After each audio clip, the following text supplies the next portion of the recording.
Hey, mighty redbirds, it's Mrs. Keyfaber, and I am back to share another breathing strategy with you today.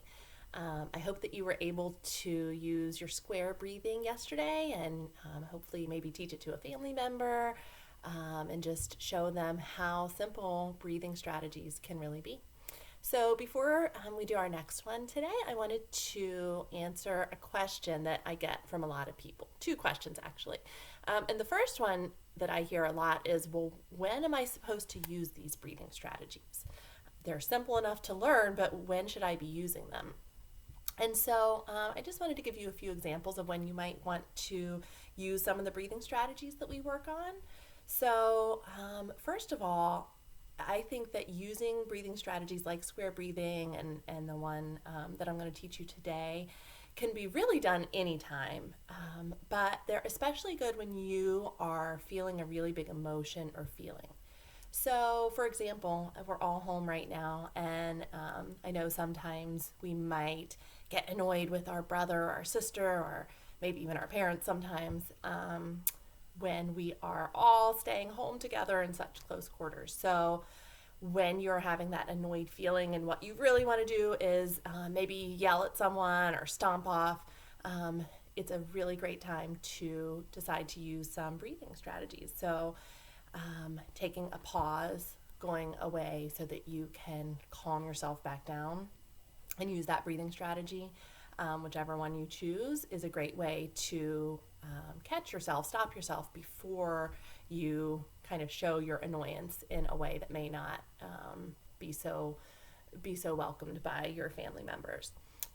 Or maybe you've been having trouble sleeping. Maybe you've been tossing and turning and you've had a lot on your mind. You've been feeling worried. And so using some of these breathing strategies before you go to sleep can really help to slow your mind down, to slow your body down, and to get you ready for sleep. Maybe you've been feeling kind of sad because you've been thinking about how you're missing your friends at school and you're missing your teachers. And so taking some time to go to a quiet place and do some breathing can really be a nice way to help lift your spirits a little bit. So the other thing that I hear a lot from kids and from adults too is, well, I tried breathing once and it didn't work. And so I just want to remind you that breathing is not something that you do a few rounds of square breathing and you're supposed to automatically just be totally happy and fine. That's not really how it works. So breathing is something that you have to practice a lot at, just like you would practice a sport or an instrument. In order for any type of breathing or relaxation strategy to work, to really calm you down, you need to be practicing in quiet times, practicing in times maybe when you're feeling good and you just want to take a few minutes to breathe.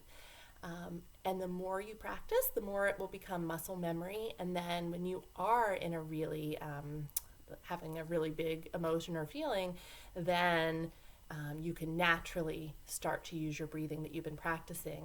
And you'll find that, yeah, it may not just make you all of a sudden feel totally happy, but it will help you to think more clearly and to focus on solutions instead of the problem. So now I want to show you the next breathing strategy that you can practice from home. This is another one of my favorites because, again, it's so simple. You don't need anything special except for your hand. So this is called five-finger breathing, and the way that five-finger breathing works is you use your hand, tracing your hand to help you count and keep track of your breath. So you start at the bottom, and every time you're going up, that's an inhale, and every time you get to the top, that's a pause, and then an exhale and pause at the bottom. So inhale, pause, exhale, pause. Inhale, pause, exhale, pause. Inhale, exhale. Inhale, exhale. And then when you get down to the bottom, you can go back the other way. Inhale, exhale. And notice that you want to do this very, very slowly. because the point is to make sure that your breathing becomes slow, relaxed, regulated. So you want to make sure that you're not rushing through it, but that you're doing it nice and slow. And it's a really cool sensation, feeling to have on your hand too, because you get to feel yourself tracing along your skin, and it feels kind of cool.